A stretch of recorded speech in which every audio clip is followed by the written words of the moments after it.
My name is Marvin XFiles, and today I will be doing a movie review on Captain America Brave New World. This is the fourth installment. This is an MCU film, as you all know. Now, Sam Wilson, he finds himself up in the international war, and he needs to find out who is the mastermind behind this plot. And if he don't, the whole world will be seeing red. So Sam Wilson is on a mission to save the world, and he is our new Captain America. He wears the stars and stripe patriotism of the United States of America. And my God, this movie, I want to say, was before I start, I tried to give Anthony Mackie a shot. I did. I was very optimistic about him being Captain America. I assumed that this movie had great potential. It will blow people away. And me witnessing this movie and watching it at 2 p.m., me just seeing Anthony Mackie, he got a small head and a big body. Like, I don't know. And like, he didn't give off leader to me. He gave off more of a sidekick, a falcon. He did not give Captain America, and the dialogue was cringe up in this.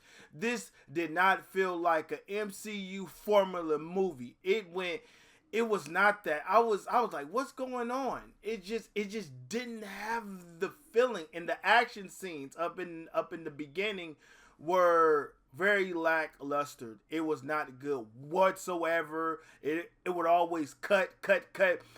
They truly didn't know what they were doing. I'm like, how could you mess up a grounded movie like Captain America? How could you mess up that type of movie? Captain America, of all the heroes, and the black Captain America at that.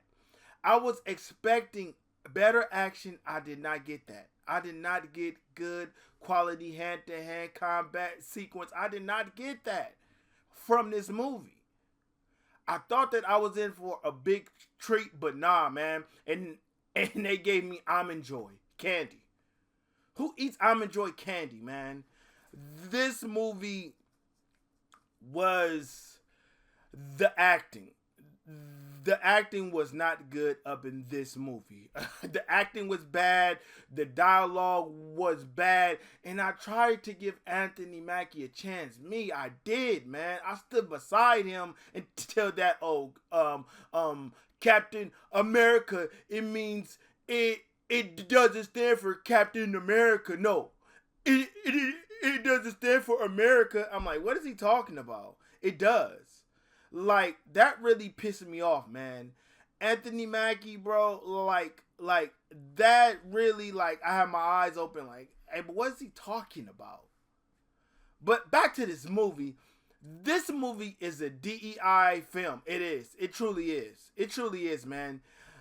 They had females protecting the president.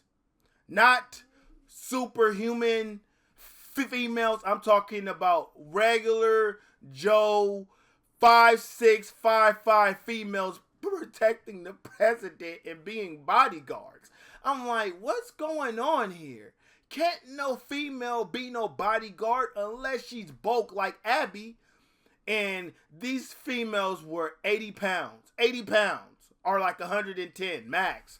I'm like, how are they fighting and throwing across men? And it made no sense whatsoever. And the jokes, it wasn't even funny.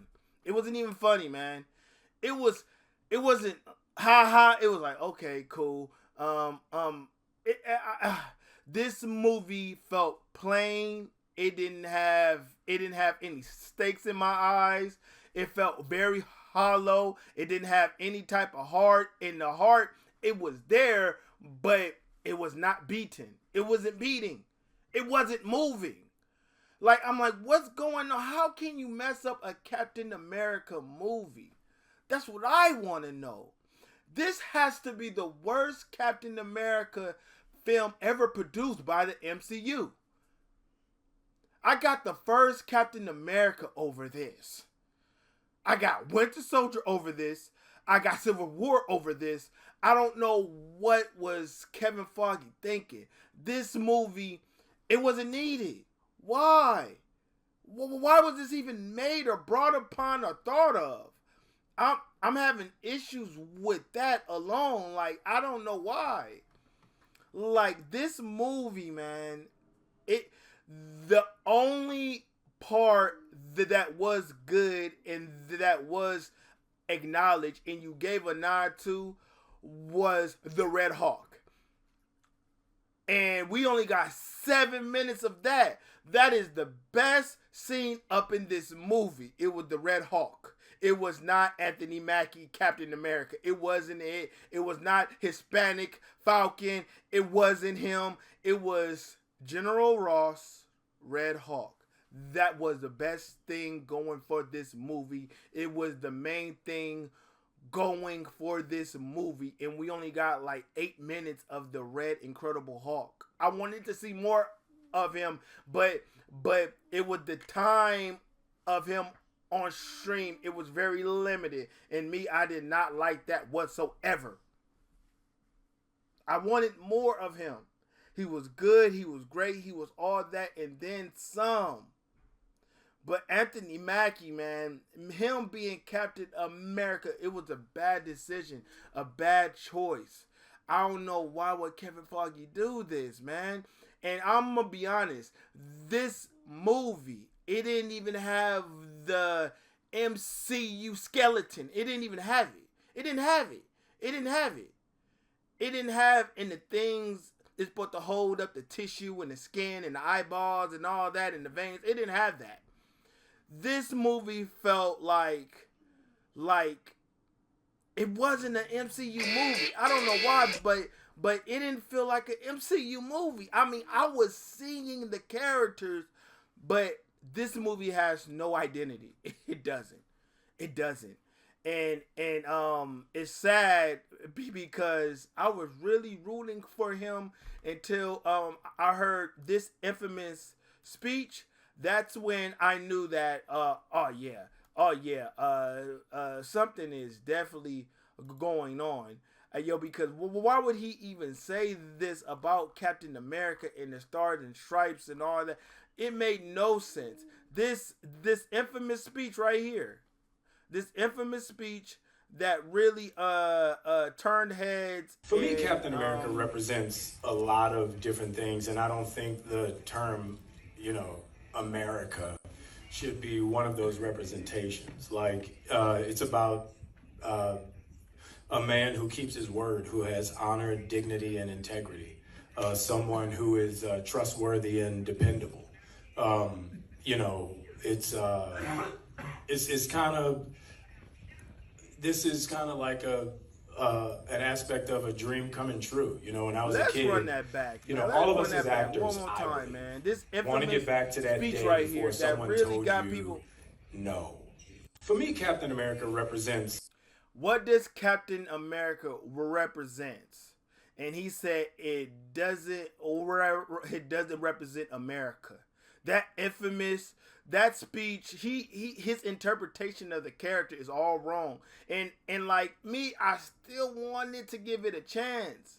I still purchased a ticket and went to the movies. And I felt as if that this movie, it was a big letdown. The action was terrible until you get introduced to the Red Hawk. The villain, the antagonist of this story was just not interesting, very stale and boring. I didn't like anything about this movie. I didn't like any of the characters. I didn't, except for the Red Hawk. That's it.